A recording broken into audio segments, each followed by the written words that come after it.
votre entreprise, quels exemples concrets démontrent l'accélération depuis le Covid des méga-tendances du digital et de la transition énergétique? Je crois, dans un premier temps, que cette crise a convaincu les sceptiques de l'utilité du numérique. Comme tous, nous avons bien sûr généralisé l'usage de Zoom, de Teams, et ce qui est absolument nécessaire en l'absence de voyage, mais la nécessité a vaincu les plus conservateurs. Et puis nous avons mis en place des outils un peu plus sophistiqués.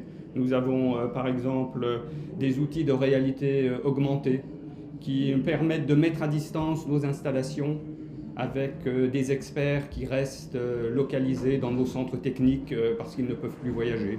Ce sont des systèmes, pour faire simple, de lunettes connectées qui permettent de suivre en temps réel ce que font les techniciens de mise en service, les opérateurs sur le terrain, qui ensuite sont guidés par nos experts.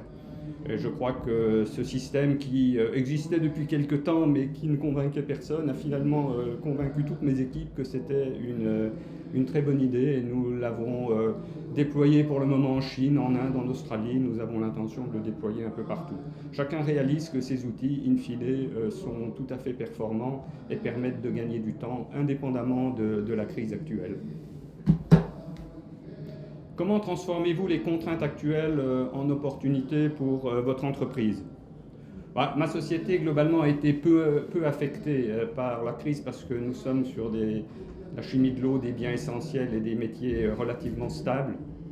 Ceci dit, je pense que d'une manière générale, la priorité pour l'économie, c'est de redémarrer et de retrouver l'état qu'elle avait avant la crise, avant de commencer des transformations en profondeur. Parce qu'il est très difficile, c'est comme en sport automobile ou au ski, de tourner lorsqu'on est à l'arrêt. Il faut commencer par se remettre en mouvement pour ensuite pouvoir évoluer. Et puis, je crois que l'un des bénéfices de cette crise aussi, c'est d'avoir fait prendre conscience aux gens, in fine, de la valeur de leur travail, à la fois pour la société et pour l'entreprise. Je crois que quelqu'un qui est en télétravail et qui réalise qu'en 3 heures, il arrive à faire ce que d'ordinaire il met 8 heures pour faire, doit nécessairement se poser des questions. Alors que faites-vous pour que votre entreprise contribue à embarquer le plus grand nombre? Chez nous, nous avons des valeurs inclusives. Faire son devoir, donner l'exemple, être solidaire. Ce sont des valeurs qui rassemblent et qui privilégient le collectif.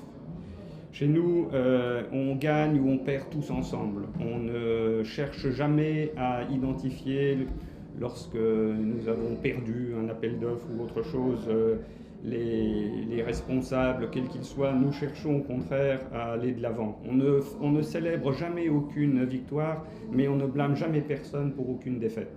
L'essentiel, c'est, à partir d'une situation donnée, de regarder ce que l'on fait, l'avenir, le prochain appel d'offres, comment on va réaliser des contrats qui ont été gagnés, parce que souvent, gagner, c'est là que les difficultés commencent vraiment. Voilà, ces valeurs sont inclusives et je crois que c'est une des forces de notre société.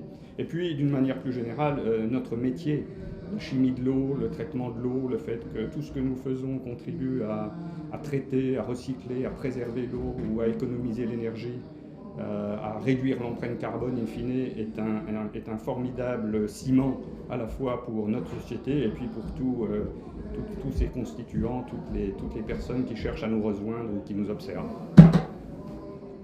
Merci.